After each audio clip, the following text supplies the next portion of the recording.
दोस्तों, हम सभी के अंदर कोई न कोई कमी जरूर होती है, पर यही कमियां हमें अनोखा बनाती हैं। इसलिए प्रत्येक दिन अपने अंदर जाएं और अपने आंतरिक बल को जानें, ताकि आपके जीवन में कभी भी कोई अंधकार न फैला पाए।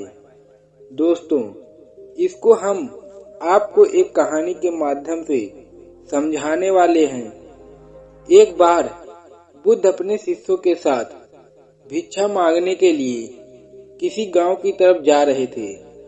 तभी अचानक बुद्ध के पैरों में एक कांटा गड़ गया। कांटा इतना तीक्ष्ण था कि उसके चुभते ही पैर से रक्त की धार निकलने लगी।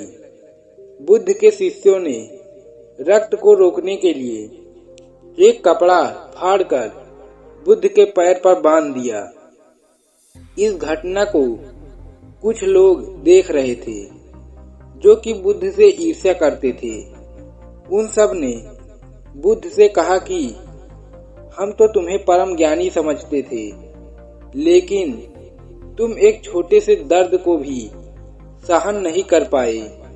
वो सब बुद्ध जी को कहते हैं कि तुम पाखंडी हो, और ये हमने सिद्ध कर दिया।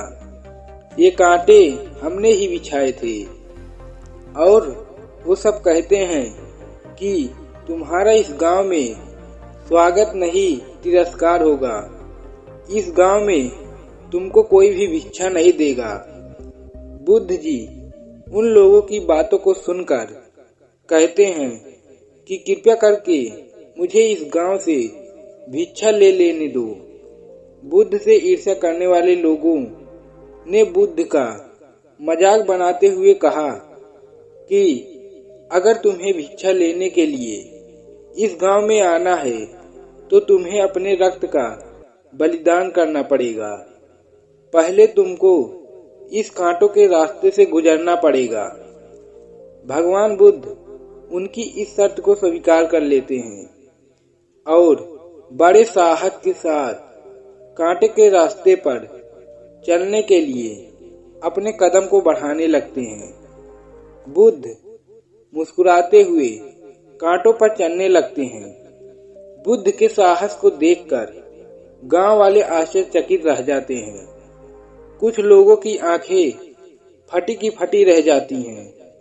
गांव वाले सोचने लगते हैं कि बुद्ध भिक्षा के लिए दूसरे गांव में भी जा सकते थे, तो फिर कांटों पर चलकर क्या साबित करना चाहते हैं। गांव वाले बुद्ध के संदेश को इतना जल्दी नहीं समझ पाते हैं। यहाँ पर संदेश भिक्षा की नहीं, बल्कि जीवन को बदलने की थी। उसी गांव के लोगों की भीड़ में एक सुमित नाम का एक लड़का था, जो बुद्ध पर हो रहे ये सब अत्याचारों को देखकर क्रोधित हो जाता है। सुमित दौड़कर बुद्ध के पास जाता है और बुद्ध के पैरों के सामने पड़े कांटों को हटाने लगता है। बुद्ध से ईर्ष्या करने वाले लोग सुमित को कांटे हटाने से रोकने लगते हैं और सुमित को गांव से दाना पानी न देने की धमकी देने लगते हैं।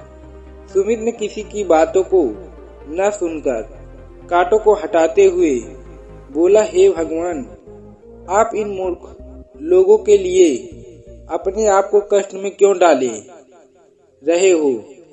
चलिए गांव में प्रवेश कीजिए। बहुत सारे लोग आपको भिक्षा देने के लिए उत्साहित हैं। बुद्ध ने सुमित को अपने पास बुलाया और उसको आशीर्वाद देने के लगे। तभी वह पीछे हट गया और कहा, हे भगवान, आप मुझे छूकर अपने आप को अपवित्र और दूषित क्यों कर रहे हो। महात्मा बुद्ध उसको समझाते हुए कहते हैं कि बालक, तुम अपने आप को दूषित क्यों कह रहा है। स्पर्श करने से कोई कभी दूषित नहीं होता। मनुष्य तो लोभ, लालच, घृणा, ईर्ष्या से दूषित होता है। तुम्हारे अंदर तो प्रेम भरा है। तुम दूसरों का सुख चाहते हो। तुम तो पवित्र हो।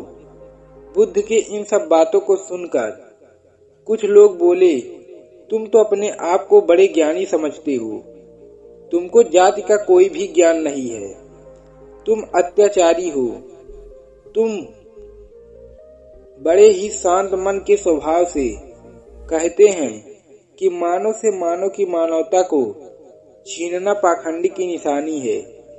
मुझे पाखंडी बोलकर यदि आपको संतोष मिल रहा है तो मेरे लिए दुख का कोई विषय नहीं है।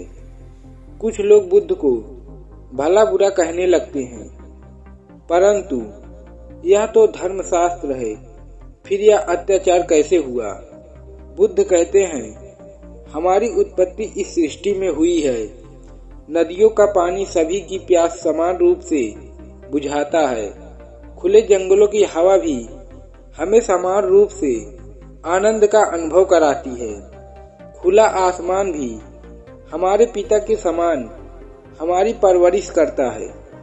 सृष्टिकर्ता ने भी कोई भेदभाव नहीं किया है।